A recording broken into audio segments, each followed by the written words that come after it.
বন্ধুরা, আমরা আজকে আলোচনা করব স্টাডি ডিজাইনের ক্লাসিফিকেশন। আমরা জানি স্টাডি ডিজাইন দুই প্রকার, একটা হচ্ছে এক্সপেরিমেন্টাল অর ইন্টারভেনশনাল স্টাডি, আর একটা হচ্ছে observational study. Experimental or interventional study হচ্ছে জাস্ট ল্যাবরেটরি বেসড অর কোনো ঘটনা পরিবর্তনের উদ্দেশ্যে কোনো কিছু ট্রিটমেন্ট দেওয়া। যেমন যদি আমরা বলি, আমরা একজন হাইপারটেনশন বা উচ্চ রক্তচাপের রোগীকে আমরা নতুন একটা ওষুধ দিলাম এবং রোগী তার বর্তমান কন্ট্রোল, যে ওষুধটা খাচ্ছে সেটা মানে খেতে থাকবে, আর একটা নতুন ওষুধ দিলাম এবং গবেষণা করে দেখবো যে আসলে নতুন ওষুধ দেওয়ার পর কি পরিবর্তন ঘটতে চাচ্ছে, রোগীর আচরণে কি পরিবর্তন হচ্ছে, কি আউটকাম আসছে। এটা হচ্ছে ইন্টারভেনশন। আর আমরা যদি বলি observational study, not intervene, just observation. তাহলে আমরা যদি বলি যে এক্সপেরিমেন্টাল স্টাডি আর হচ্ছে অবজারভেশনাল স্টাডি।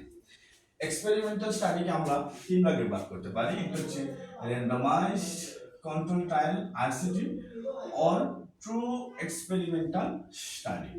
র্যান্ডমাইজড কন্ট্রোল মানে হচ্ছে এখানে র্যান্ডমাইজেশন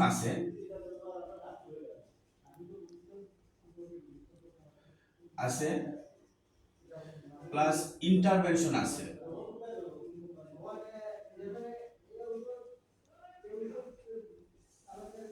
হ্যাঁ, র্যান্ডমাইজেশন আছে, আমরা যে গ্রুপটা নিব সেটা সকলকে র্যান্ডমাইজ করে নিতে পারবো। এবং ইন্টারভেনশন এখানে আছে, ইন্টারভেনশন আছে মানে ঘটনা পরিবর্তনের উদ্দেশ্যে কোনো চিকিৎসা দেওয়া, ইন্টারভেনশন বা ট্রিটমেন্ট দেওয়া। এটাকে আমরা আরেকটা রাখতে পারি ট্রু এক্সপেরিমেন্টাল স্টাডি। আরেকটা হচ্ছে non randomization randomize control trial or quasi experimental study. এখানে হচ্ছে র্যান্ডমাইজেশন নাই,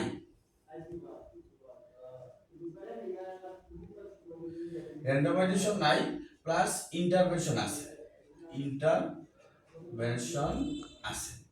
তাহলে non randomize control trial or quasi experimental trial, এখানে র্যান্ডমাইজেশন নাই, মানে সবাইকে আমরা র্যান্ডমলি ভাবে নিতে পারবো না, বাট এখানে কি আছে, ইন্টারভেনশন আছে।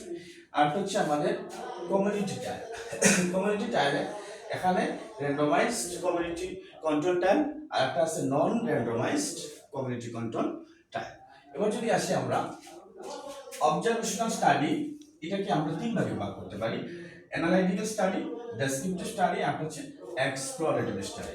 অ্যানালাইটিক্যাল স্টাডি আমরা যদি বলি তাহলে এটা আমরা বলতে পারি যে কেন ঘটতেছে, কেন কেন ঘটতেছে, কারণ বোঝা, কজ এন্ড ইফেক্ট।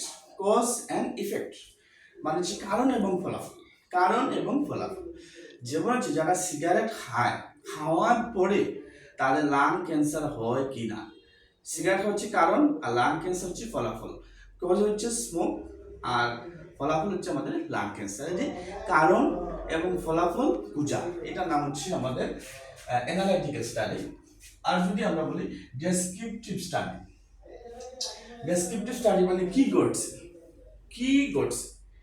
যেমন যদি আমরা বলি একটা এলাকায় কতজন রোগী ডায়াবেটিসে আক্রান্ত হচ্ছে, কি ঘটছে, তাহলে এটা হবে ডেসক্রিপটিভ স্টাডি।